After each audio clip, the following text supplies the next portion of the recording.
सिद्धांत MPSC अकॅडमीमध्ये तुमच्या सगळ्यांचं खूप खूप स्वागत. तर आपण पहिले एक भूगोलचा एक पाठ घेतलेला आहे किंवा लेक्चर घेतलेला आहे, सीमा जलसीमा आणि उत्तरेकडील भाग जसं हिमालय प्रदेश आणि हिमालय प्रदेशामध्ये शिवालिक टेकड्या, लघु टेकड्या आणि बृहत टेकड्या अशा प्रकारची जे माहिती पाहिलेली आहे, जी खूप महत्त्वाची होती. जर तुम्ही व्हिडिओ तो बघितला नसेल तर जाऊन प्लीज बघून घ्या. आपण आता या लेक्चरमध्ये पाहणार आहोत की हिमालयीन नद्या, त्यानंतर पठारावरील नद्या. हिमालयीन नद्या काय करतात की अरबी सागरास मिळणाऱ्या आणि बंगालच्या उपसागरास मिळणाऱ्या नद्या आहेत. आणि जसं सिंधू आणि तिच्या उपनद्या या अरबी सागरास मिळतात. गंगा जलप्रणाली आणि ब्रह्मपुत्रा जलप्रणाली या बंगालच्या उपसागरास मिळणाऱ्या नद्या आहेत. पठारावरील काही नद्या आहेत जसे अरबी सागरास मिळणाऱ्या नद्या, पश्चिम किनारी नद्या आणि बंगालच्या उपसागरास मिळणाऱ्या नद्या जसं पठारी नद्या. सगळ्यात पहिले आपण बघू हिमालयीन नद्या. तर बघा, हिमालयातील नद्या काय करतात की हिमालयातील उगम पावणाऱ्या नद्या या बाराही म्हणजे बारमाही. वैशिष्ट्यपूर्ण एक क्वेश्चन विचारला जातो. एका क्वेश्चनमध्ये 4 ते 5 ओळी दिलेल्या असतात आणि त्यामध्ये आपण कन्फ्यूज होऊ शकतो. त्यामुळे आपण हे लक्षात ठेवायचं की हिमालयातील जे उगम पावणाऱ्या नद्या आहे ते बारमाही स्वरूपाचे आहे. आपल्यासोबतच मोठ्या प्रमाणात गाळ म्हणजे जे आहे ते वाहून आणतात. म्हणजे नद्या जशा जशा वाहतात त्याच्यासोबत ते माती म्हणा, गाळ म्हणा ते वाहत जाते. या नद्यांची खोरी हरित असून भारतातील सर्वात जुनी मानवी संस्कृती याच नद्यांच्या किनारी वसलेली आहे. या नद्या युवा अवस्थेत असून आपले पात्र बदलण्याच्या गुणधर्मामुळे चर्चेत आहे. पाण्याचा साठा जो आहे तो कधी इथे तर कधी दुसऱ्या ठिकाणी म्हणून या चर्चेत आहे. भारतातील काही प्रमुख नद्या आहेत त्या याप्रमाणे. सगळ्यात पहिले हिमालयातील नदी येते सिंधू नदी प्रणाली.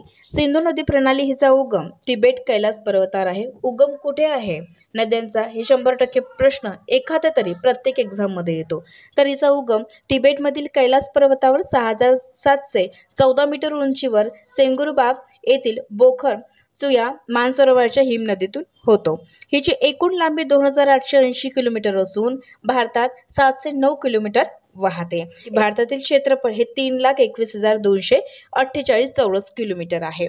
आता सतलज, बियासलाच व्यास, रावी, चिनाब, झेलम हिच्या प्रमुख उपनद्या आहे. ही भारतात जास्कर लडाख पर्वत रांगेमधील 5181 मीटर खोल घळीतून वाहते. कराची जवळ अरबी समुद्रास मिळते आणि तिच्या इतर उपनद्या आहे म्हणजे समुद्र सिंधू नदी प्रणालीच्या सुरू, द्रास, शोक, गिलगिट, नंगा पर्वतापासून जी दक्षिणेकडे वळण घेते आणि पाकिस्तानात जाते. तर अशा प्रकारची ही सिंधू नदी आहे. सिंधू नदीचे वैशिष्ट्ये आहेत. आता झेलम नदीचा उगम कुठे होतो तर वेरीनाग जवळ हुल तलावाच्या पाण्याच्या स्रोत म्हणून या नदीला ओळखतात आणि ही त्रिमू जवळ चिनाब नदीस मिळते. अनंतनाग, बारामुल्ला जवळ प्रवासासाठी या नदींचा वापर केला जातो. तर आता आपण चिनाब नदी पाहणार आहोत की जसं बारालाचा खिंड, लाहुल म्हणजे हिमाचल प्रदेश येथे चंद्रभागा या दोन नद्यांच्या संगमातून तयार होणारी सिंधूची सर्वात मोठी उपनदी आहे आणि भारतातील लांबी 1180 किलोमीटर आहे. तर झेलम नदी, चिनाब नदी, रावी नदी यावेळेचा हे प्रश्न परीक्षेमध्ये हमखास विचारला जातो. रावी नदी काय आहे बघा, तर रोहतांग खिंडीजवळ या नदीचा उगम होतो आणि ही पीर पांचाल धौळदार पर्वताच्या दरम्यान ही नदी वाहते. मीरताल जवळ रावी बियास नदी पंजाबच्या मैदानात प्रवेश करते. ही नदी भारत पाकिस्तानच्या सीमेवर वाहते. रावी चिनाब नद्यांचा संगम मुलतान जवळ पाकिस्तानात होतो आणि भारतातील लांबी 725 किलोमीटर आहे.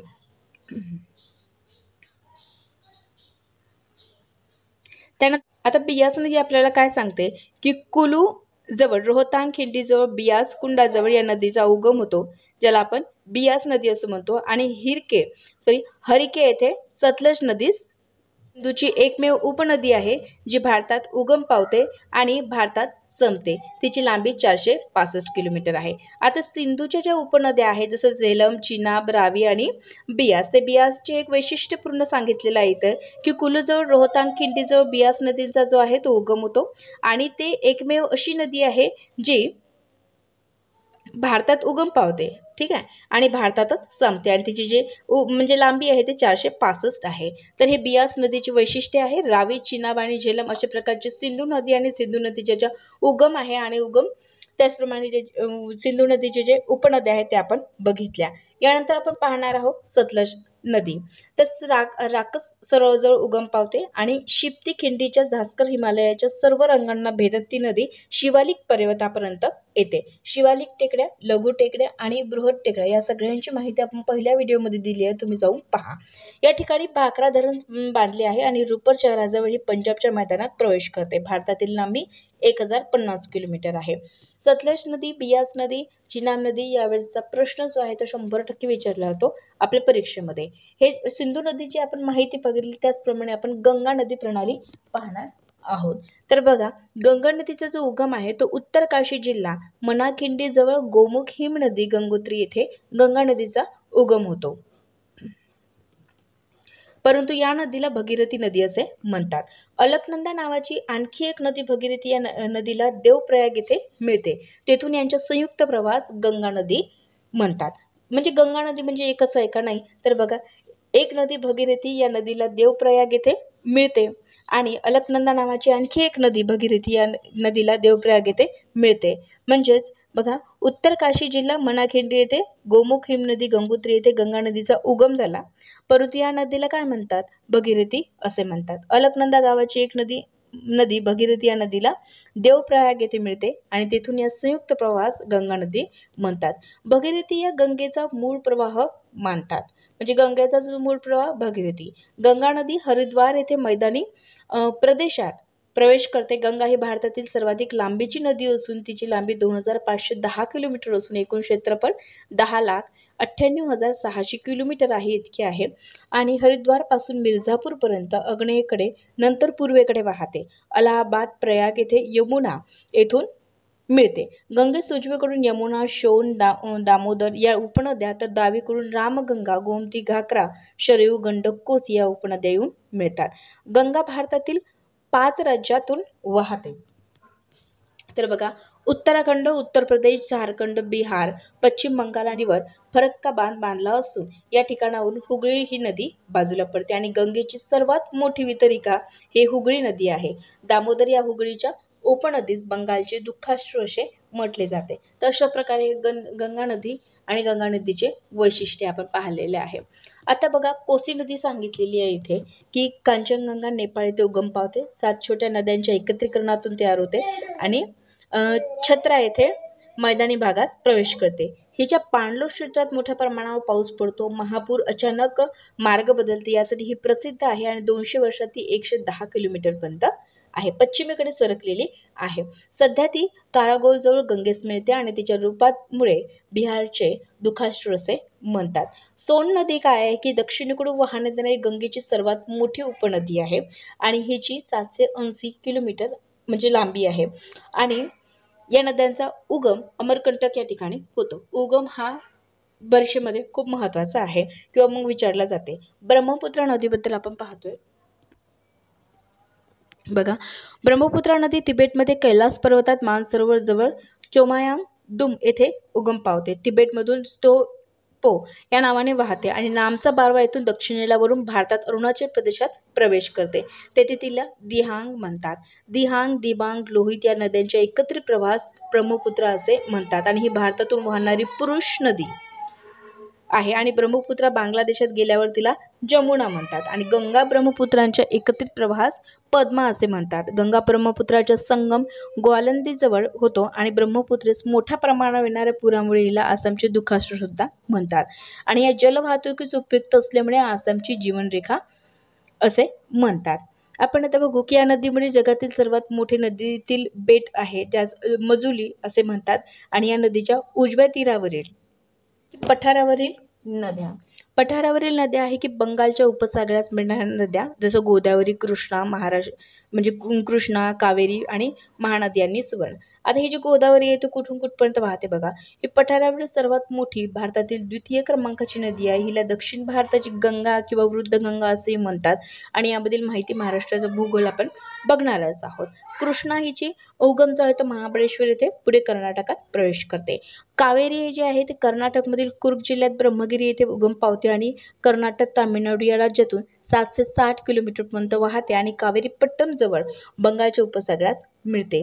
शिवसमुद्रम जवळ 10 मीटरचा धबधबा आहे आणि या नदीस शिवसमुद्र श्रीरंगपट्टम ही 2 बेटे आहे. महानदीचा उगम छत्तीसगड राज्यात अमरकंटक रांगेत टेकड्यावर होतो आणि ओरिसातील सर्वात मोठी नदी आहे. 885 किलोमीटर प्रवास करून कटकजवळ बंगालच्या उपसागरात मिळते आणि हिराकुंड प्रकल्प या नदीवर आहे. सुवर्णरेखा ही जी नदी आहे ती 400 किलोमीटर लांब आहे. रांची शहराच्या दक्षिणेस उगम पावते. अरबी समुद्रास मिळणाऱ्या ज्या नद्या आहेत त्या आपण पाहणार बघा. तर लुनी नदी अरवली पर्वतात नाग डोंगरावर उगम पावून कच्छच्या रणास मिळते. ही वाळवंटातून वाहताना लुप्त होते. ही झाली लुनी नदी. मही नदी जे मध्य प्रदेशातील विंध्य पर्वतावर उगम पावते आणि 533 किलोमीटर अंतर पार करून खंभातच्या आखातात मिळते. साबरमती ही नदी राजस्थानच्या डुंगर जिल्ह्यातील अरवली पर्वतात उगम पावून 300 किलोमीटर प्रवास करून खंभातच्या आखातास मिळते. नर्मदा नदी ही छत्तीसगड राज्यात अमरकंटक पठारावरील मैकल पर्वत रांगेत उगम पावते आणि पश्चिमेकडे वाहत जाऊन ती मध्ये जवळ अरबी समुद्राला खंभातच्या आखातात मिळते. प्रवाह मार्गात जबलपूर मेळघाट येथे धुवाधार धबधबा निर्माण करते आणि संगमावरील दगडातून कपिलधारा धबधबा निर्माण करते. एक्झाममध्ये धबधबा ही विचारला जातो. नंदुरबार जिल्ह्यातून 54 किलोमीटरपर्यंत ही नर्मदा नदी जी आहे ती वाहते आणि कचदरीतून प्रवास करते. एकूण लांबी 1290 किलोमीटरची आहे. तापी नदीचा उगम मध्य प्रदेशातील बैतूल जिल्ह्यात महादेव डोंगर रांगात मुलता येथे उगम पावतो. उगम हा 100% नदीचा जो म्हणजे विचारला जातो आणि उत्तरेकडील सातपुडा दक्षिणेतील सातमाळ अजिंठा रांगातून वाहते. ही महाराष्ट्रातून 2दा प्रवेश करते आणि महाराष्ट्रात 210 किलोमीटरपर्यंत वाहून नंदुरबारमधून गुजरातमध्ये प्रवेश करते आणि 724 किलोमीटरचा प्रवास करून सुरतजवळ खंभातच्या आखातात मिळते. पेरियार ही नदी तामिळनाडू उगम पावून केरळमध्ये जाते आणि पेरियार ही दक्षिण भारतातील सर्वात मोठी पश्चिम वाहिनी नदी आहे. पश्चिम वाहिनी आहे की पूर्व वाहिनी आहे ह्या नद्याही आपल्याला विचारण्यात येते. सोन नदीची उपनदी रिहान उपनद्याही एक्झाममध्ये विचारल्या जातात. तर अरवली पर्वतांची विभाजन करणारी नदी बनास आणि पाण्याचा प्रवाह मोजण्याचे एकक जसं क्युसेक घनफूट प्रति सेकंद, क्युमेक घनमीटर प्रति सेकंद आणि जगातील सर्वात मोठा धबधबा शेरावती नदीवर आहे. नाव गिरसप्पा जोग महात्मा गांधी धबधबा 253 मीटर कर्नाटकला आहे. तर महत्त्वाचे सरोवरे इथे दिलेले आहे जसं हिम नदीद्वारे निर्मित सरोवरे नैनिताल, सातताल, भीमताल आणि आतापासून तयार झालेले जे सरोवर आहे ते लोणार बुलढाणामध्ये. भूमंच विवर्तनाने निर्मित सरोवर वुलर सर्वात मोठा गोड्या पाण्याचे जे सरोवर आहे काश्मीरमध्ये. त्यानंतर कायले लंगून येथे ओरिसातील चिल्का हे सर्वात मोठे खाऱ्या पाण्याचे सरोवर आहे जे पुलिकत आंध्र प्रदेश आणि वेमनाथ इष्टमुथी किन्नार केरळ. वायूद्वारे निर्मित झालेले जसं टिटवाडा सांबार राजस्थान. गोड्या पाण्याचे सरोवर वुलर, दाल, शेषनाग, अनंतनाग, गंधरवल, नेगीन जम्मू काश्मीर, हुसेन सागर त्यानंतर आंध्र आणि नैनिताल उत्तराखंड आणि पुष्कर राजस्थान. खाऱ्या पाण्याची जी सरोवरे आहेत ते चिल्का जी पुरीचा ओरिसामध्ये आहे. त्यानंतर चिल्का पुरी ओरिसामध्ये आहे. पुलिकत आंध्र प्रदेश, वेमनाथ इष्टमुथी आणि सांबार राजस्थानला आहे. लोणार बुलढाणा, तिडवाना, मेंढा खंडेल हरियाणा, ढेबर राजस्थानला आहे. ढेबर हा सर्वात मोठा मानवनिर्मित सरोवर आहे. आणि इतर जसं उदयसागर, पिछिला त्यानंतर फतेह सागर इत्यादी आहे. तर इथं बघा एक धबधबा दिला आहे जसं गिरिसप्पा धबधबा 253 उंचीवरून आहे आणि शरावती नदीवर राज्य आहे कर्नाटक. शिवसमुद्र 10 मीटर उंचीचा आहे किंवा त्यानंतर कावेरी नदीवर आहे. त्यानंतर धुवाधार जे धबधबा आहे ते नर्मदा नदीवर आहे मध्य प्रदेशमध्ये. चुलिया हे 20 मीटर उंचीचा आहे जो चंबळ नदीवर आहे आणि वेण्णा नदीवर महाबळेश्वरला आहे. तर अशा प्रकारे आपण सिंधू नदी, अरबी समुद्रास मिळणाऱ्या नदी, बंगालच्या समुद्रास मिळणाऱ्या नदी आपण पाहिलेल्या आहोत. त्यासोबतच ही माहिती तुम्हाला मिळालेली आहे. तुम्हाला ही माहिती नक्कीच उपयुक्त असेल. तुम्ही माझ्या व्हिडिओला लाईक करा आणि सबस्क्राईबसुद्धा करा. थँक्यू.